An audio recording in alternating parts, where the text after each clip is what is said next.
Well guys, been a little while since I have made a video other than the romping around in the Mazda, but anyways, this thing, 2007 F350, needs some work.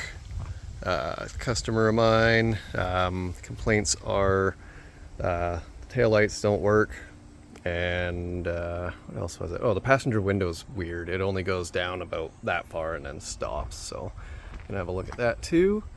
But yeah, first of all, we'll go ahead and test all the lights, make sure everything's working, and then go from there. And this thing is very tall. I'm 6'1", and my head is this height, so it's large. Oh, where's the hole? There it is. Alrighty. Start off with a signal. We have left signal. We have right signal. We have markers. We have markers and the left signal. We got markers and the right signal.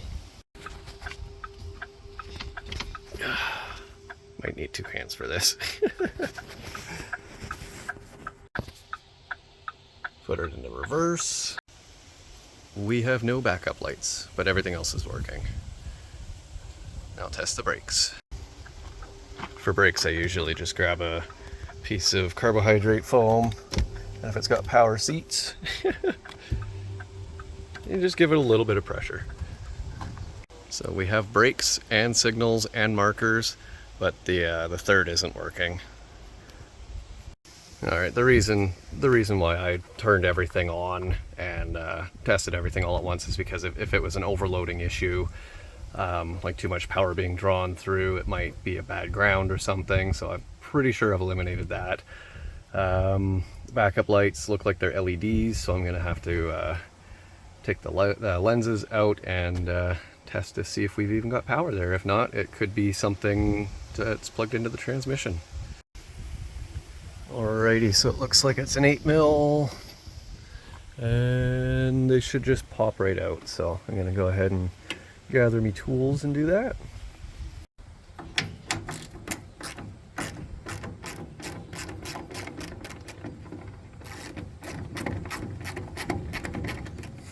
Hard to focus on the camera and what I'm doing at the same time.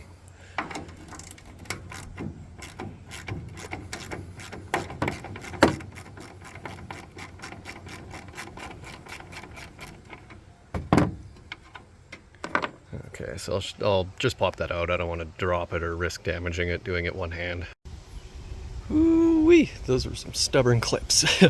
That little nipple there and that one up there go in that and that. So I started from the bottom, dug my fingers underneath it, and just basically curled my fingers, and it popped out, and then the top one was a lot easier to do. But we'll go ahead and test for power at this plug. Alright, well, I probed these together, and then I probed each one individually to a ground on the body, and we have nothing. Kind of hard to do this one-handed. I'm using my cell phone to record this right now. If I can get a tripod, then I will go ahead and use my good camera again. I cannot get into here to probe these because the probes are just a little bit too big. So I'm going to grab some wire, wrap it around each one of those, and then probulate this and see what we got here. If that still yields nothing, then I will open this one up and probe to see if the ground is good on this. If it's not, then it's probably a ground issue, or maybe I didn't have a good enough body ground or something when I was probing it to get the 12 volts. But if there's no 12 volts, then I'm going to crawl under the truck and look at the transmission, because that'll probably be it. Anyways, let's get something to probe this. Alright, I'm going to do my tiny cotter pin trick. These things are very small. I use these to probe ECMs as well. So what you do is you just jam the probe through here and then twist it around so it don't go nowhere. I'll show you guys when I'm done. Just like that. These are way smaller than the probes themselves, so they'll fit into lots of stuff. And like I said, I use these to probe ECMs for checking voltages and grounds and stuff. You can just jam these very carefully into the back side of the plug while everything's on, and you can test to see if you've got ground where it needs to be, power where it needs to be, and all that good jazz. So let's go ahead and get this thing probed out. All right, so we got 0.03 volts. That's pretty well nothing. Excuse me. When you're probing stuff like this, especially female connectors, you want to be very careful not to bend them, because you will create problems in the future. So if it feels like it's too tight, don't put it in. You'll stretch it out. Okay, so we got 15.5 volts. I lucked out, found the ground right away, and then turned on the marker lights and used that as my power source. So that says that we do have a good ground, so we're not getting power to this plug. That tells me that it's probably under the truck. Either that or there's a broken wire somewhere between here and the main plug for that. So let's check it out. All right, looking at these, it looks like green with tan stripe is the ground for some weird reason. Black with white stripe, I believe that's black. That's black. Black with white stripe is the power wire that we're looking for. So let's go see if we can find it at the transmission. Well, after looking high and low underneath the truck at the transmission, I don't think this thing actually has a backup light switch. Consulted with Google. Excuse me. And yeah, it's all computer controlled up in the dash, or up in the engine bay. So I'll show you guys what I found.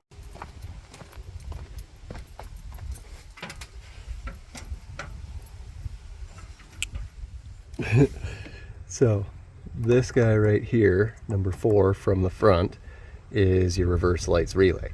It's hot, so it's doing stuff. This guy right here, which I don't know if I can grab through the camera. There we go. Is your reverse lamp fuse. Where, focus. It done be popped. So, save yourself a little bit of time and check your fuses. I'll put a new fuse in, we'll see if we got power. Well, I pulled a 20 out and I've only got 10s, but they're LEDs, so they shouldn't draw that much. And if it instantly pops, then I think we've got another issue going on. Let's see if I can do the old finger dance and get this in the hole. This is not easy. I almost need some freaking tweezers or something out here for this.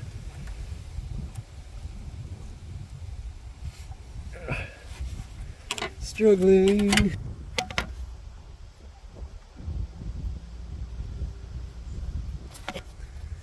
All right, let's see if we can get this in the hole.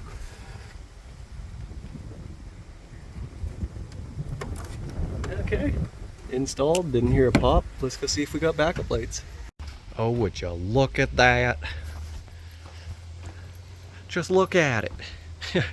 We got backup lights, so that was an easy fix. So yeah, other than the third brake light, all this stuff works. So let's go check out that passenger window. I'll get this button back up. All right, I'll show you guys installing this. You got that little alignment dowel right there, so just get that guy lined up, make sure that everything is gonna go into its proper hole. That all looks good. Give her a push. Screws go back in, and then we're good to go.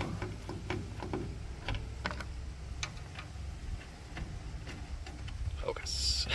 No, not focus. Keep it in frame.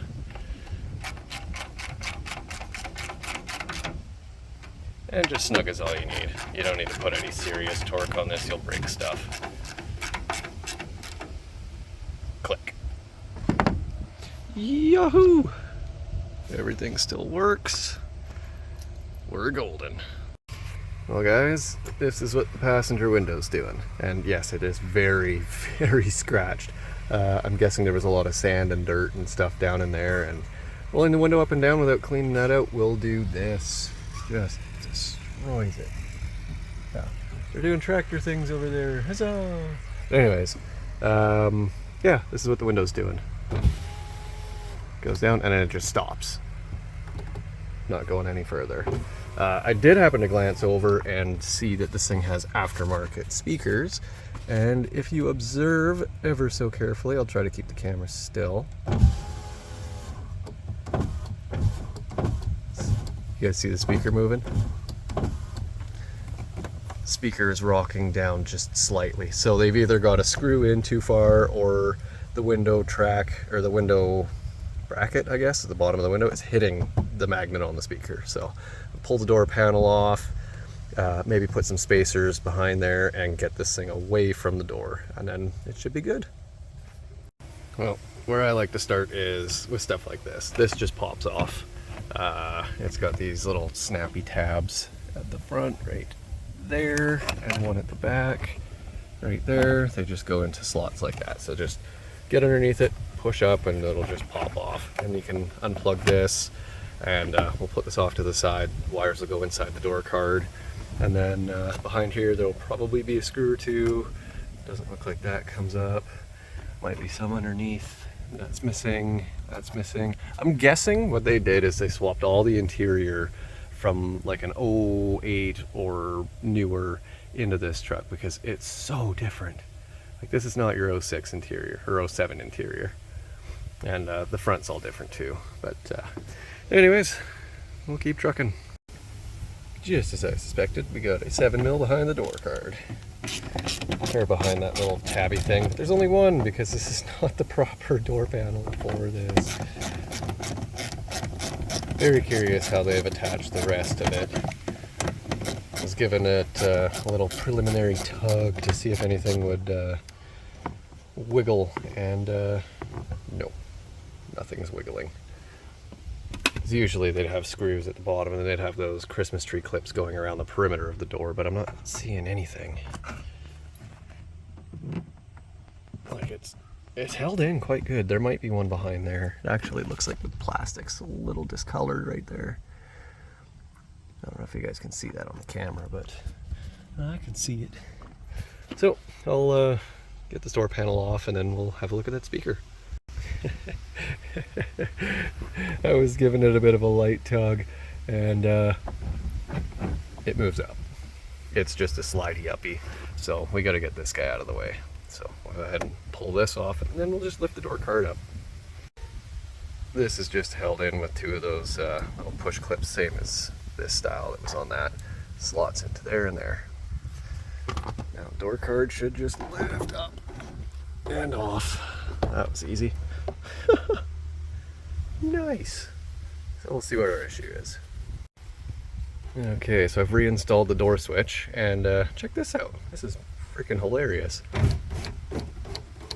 It grabs this harness. Somebody ran the harness wrong. So I'm going to unplug it, take the speaker out, and reroute it. It's not hitting the speaker at all. It's tugging, or the window's going down and tugging on this, which is moving that. So we'll make it right. Well, there's your problem. I don't know what this is. This might be the power mirror. Yeah, because there's heat in the mirror. I don't know if you can tell. Oh. Yeah, you can cut. There it is. Right up in the corner. Heated mirrors. So I'm going to unplug this, reroute it around the outside of this, and then it should be problem solved. And just in case some of you don't know, this has one of those security clips on it. This guy here, there's no way to get this switch down with this in the way, so just pop her up. Come on, it was just easy. There we go. Pop it up out of the way, depress the switch, give her a wiggle. It's just that easy. See ya, nerd.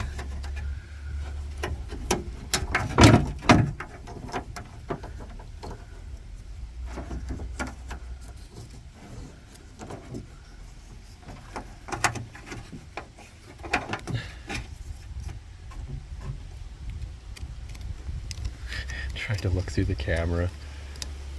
Oh, and that's why I'm trying to look through the camera to make sure it stays in frame. So now, Holy crap, the window goes down. Whee!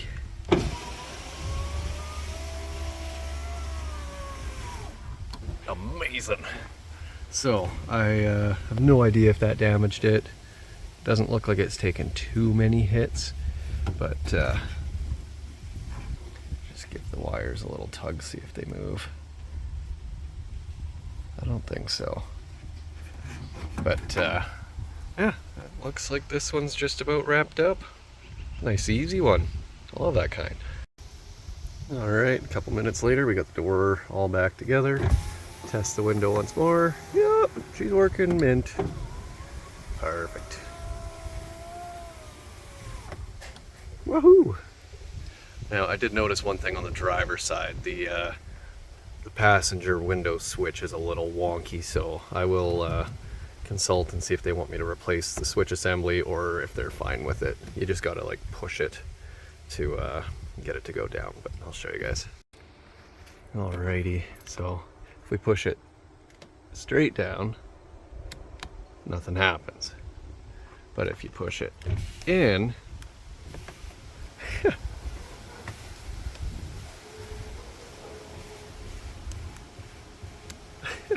it goes up no problem, but not down.